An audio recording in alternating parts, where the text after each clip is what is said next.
জনাইছো সভাপতি অনিল গগৈদেৱকো আমি মঞ্চলৈ আমন্ত্ৰণ জনাইছো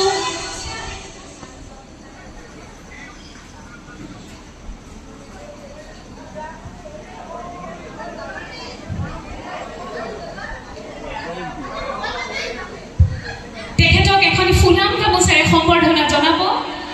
হুঁচৰি দলটিৰ তথা সপ্তপুৰ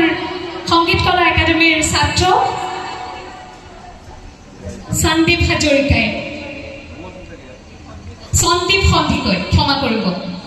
পিন্ধাই দিয়া তেখেতলৈ উপহাৰ প্ৰদান কৰিবলৈ আগবাঢ়িছে সংগীত কলা একাডেমীৰ শিল্পী তথা ছাত্ৰ ঋতুস্মিন গগৈ এয়া তেখেতলৈ উপহাৰ আগবঢ়াইছে আচলতে গুৰুৰ বাবে আৰু একো নালাগে তেওঁলোকৰ এই সন্মান আৰু তেখেতলৈ এখন সম্বৰ্ধনা পত্ৰ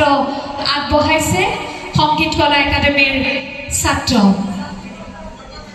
লতাজদীপ শইকীয়া সকলোৱে আমাক সহযোগ কৰা সম্বৰ্ধনা পত্ৰখন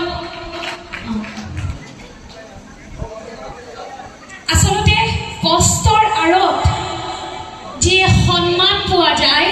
মৰম পোৱা যায় কষ্টখিনি পাহৰি থকা যায় বছৰটোত এই ছাত্ৰ ছাত্ৰীৰ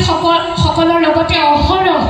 দিনে ৰাতিয়ে নিজৰ কৰ্মব্যস্ততাৰ মাজতো টোপনি ক্ষতি কৰি এই শিশুসকলক যে অসমৰ